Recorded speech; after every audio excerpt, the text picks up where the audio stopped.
Dads, your son does not need you to be the hero of his baseball journey. He doesn't need you to play the role of savior. He doesn't need for you to be the fixer. He doesn't need you to be the mastermind.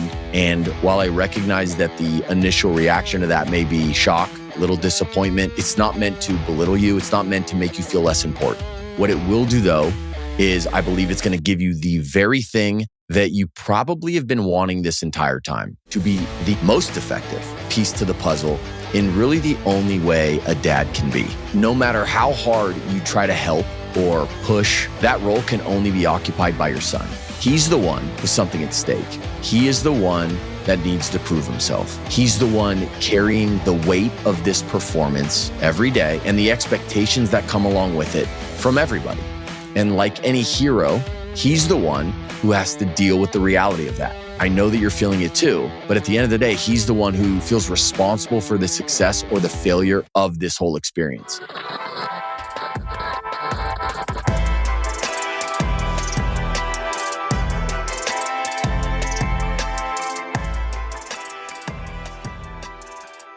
All right, guys, so welcome back to another solo episode of the Most Valuable Agent Podcast. I'm your host, Matt Hannaford. And if you've caught my solo episode from last week, then you now understand the importance of communicating your expectations with your son, right? You understand the ability that you have to articulate those expectations matter.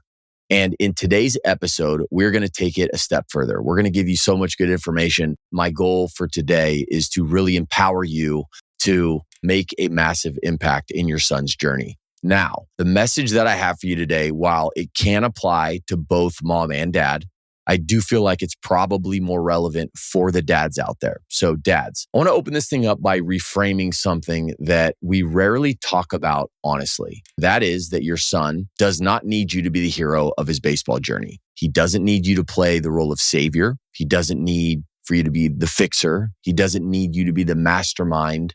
And while I recognize that the initial reaction to that may be shock, little disappointment, it's not meant to belittle you. It's not meant to make you feel less important.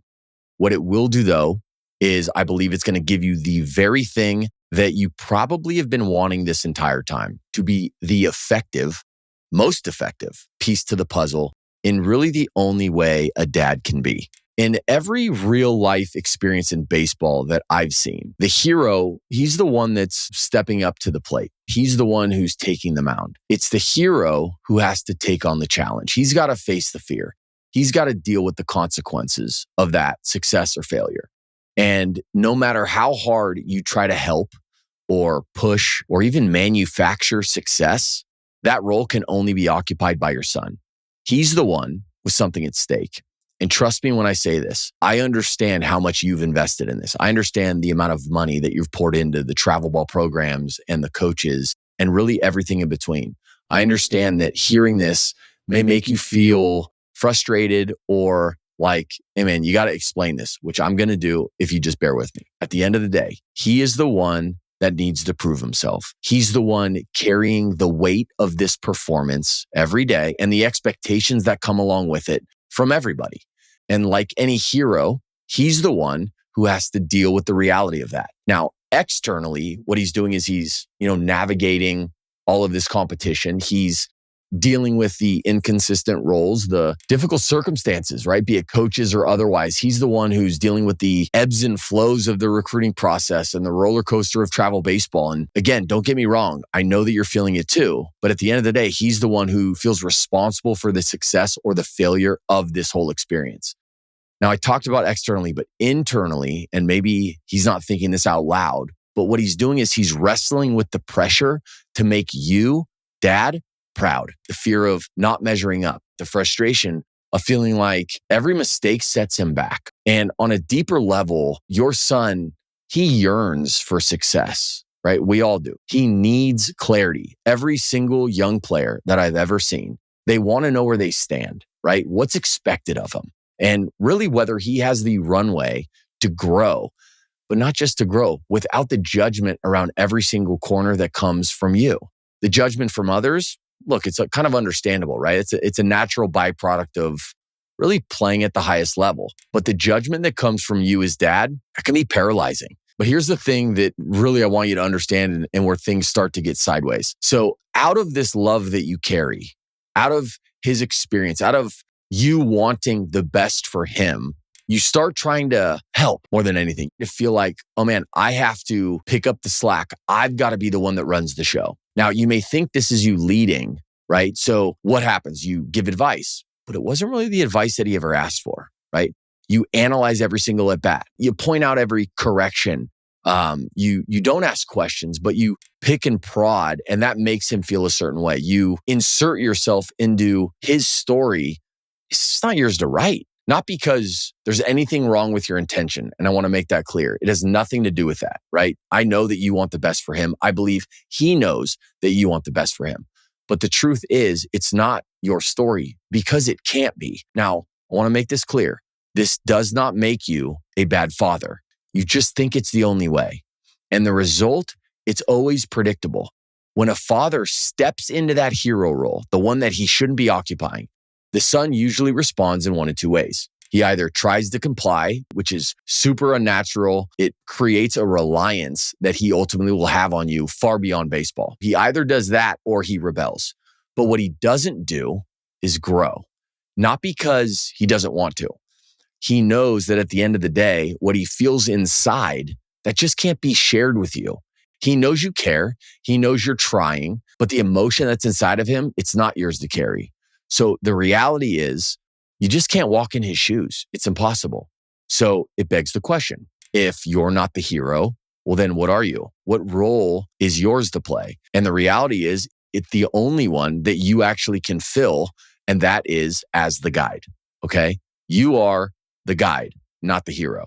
He needs you to guide him in a way that helps him become the kind of man who can handle the pressure, who can compete at the highest level, and who can grow on his own.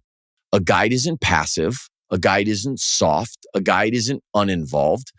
A guide is steady. A guide is trusted. A guide brings clarity without taking over. A guide knows when to speak up and when to listen. Okay?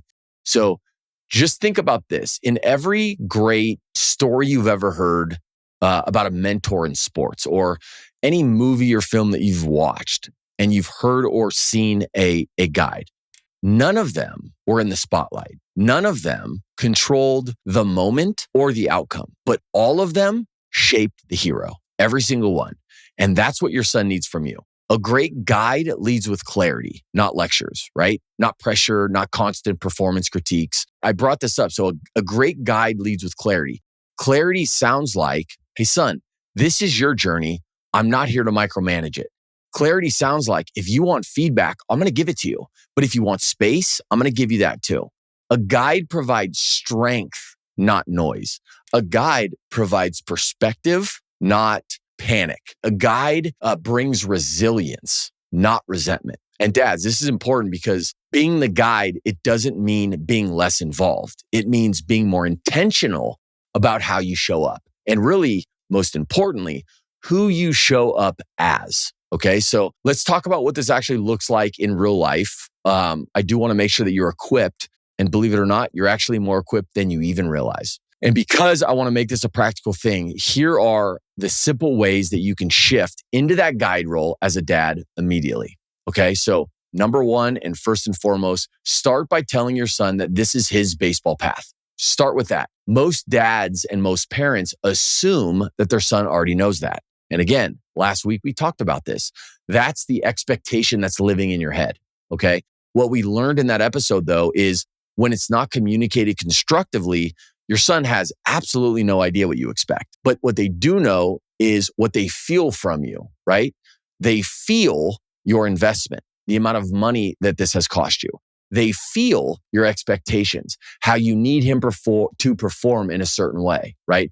Saying to him out loud that this is his journey and not yours, what it does is it releases the pressure that your son has been carrying quietly and sometimes even unknowingly. So you need to make your role clear. Son, my job is to support you. Honestly, my job is to support you, not to control this, okay? It's one sentence and it makes a huge impact. It tells him he has room to grow. He has room to fail. It reinforces that he has room to figure things out. And then what I want you to do is you need to change the way that you communicate. So instead of instructing him, start asking questions. Don't instruct, ask questions. Things like, what did you learn today at practice or in a game? What are you trying to work on, right? What's the goal of practice today or the game today? Do you want feedback or do you just need to decompress, right? Questions, what they ultimately do is they build a responsibility on his behalf though, okay? And the questions that I'm talking about, they're not mixed with frustration or resentment, things like, hey, what are you doing out there on the field, right? Really critical questions. The questions that I'm talking about, they're from curiosity, a curiosity that's really designed to reinforce the confidence that you want him to have and reinforce the trust that you have in his abilities. Now, on the flip side of that, barking orders or shouting instructions, all that does is it builds dependence. It builds dependence on you. Now, I've talked about this car ride home story oftentimes on this podcast and really the effects that those experiences have on the players. It's often the most dreaded and talked about experience for players as they, think about their time as an amateur. And honestly, if you don't believe me, even me at 44, I still remember the feeling that I had when I was driving home with my dad from practice as a player, right? These experiences, unfortunately, if they go uncorrected, these things become the moments when most fathers unintentionally lose the very trust they're wanting to build. So the car ride home is not the place for analysis. It's not the place for correction. It's not the place for your frustration to be expressed. The car ride home is not for you to get things off your chest. I want to make that clear. It is the place for stability to be anchored. The best thing that a dad can do in that moment is simple. Son, I like watching you play. That simple thing will change everything. Now, if you hear that and you're thinking, that's not really something I would say, this is the time for you to reinforce your support. So go ahead and share with him something about his game that you believe in. And that's it. If he wants more in that moment, he's going to ask for it. If he doesn't, he won't. But trust me, you would be amazed what happens when you stop doing the thing or saying things that he's always been accustomed to you saying. He's going to get in that car for that first time, and his initial reaction is, oh boy, what's about to happen? When you stop criticizing immediately in those moments and you start supporting him, what you're going to realize is he's actually going to start seeking out your opinion earlier. You'll no longer get that eye roll immediately upon opening your mouth. Instead, what you're going to get is you're going to get a level of curiosity that is going to get his attention. And that's what you want anyways, right? Right? For him to hear you, for him to understand what you see, right? For him to seek out what it is that you have to say. But in this moment, instead of him being annoyed, he'll know for the first time, potentially, that you've got his back. And most importantly, he'll now know your approval has nothing to do with the box score. Your approval isn't connected to his performance. Now, let me really, talk about kind of some of the stakes here. When dads stay in that hero role, what happens is sons, they stop talking. They hide their struggles. They avoid eye contact. They stop listening. They stop taking risks. They start playing scared. And as a result of all of this, the relationship that you guys have becomes performance-based instead of trust-based. When a dad actually steps into the role of a guide, everything starts to change. The son will start communicating more with his father. The son will start taking ownership. He's going to start competing with a freedom that he's never had before. He's going to start developing thicker skin. He's going to become more accountable because he's not afraid of disappointing the one man that he looks up to the most. And this is the environment where young men ultimately grow, not just as players, but as people. So here's what I want you to take away from today. First, your son, not you, is the hero of the story. Okay. He's got to live it. He's got to learn from it and he has to grow from it. The second thing is your power as a father does not come from taking over. It comes from letting go and supporting him, from guiding with clarity, with steadiness, and with trust. Okay. So I'm going to say that again. The second thing is your power as a father. It doesn't come from taking over.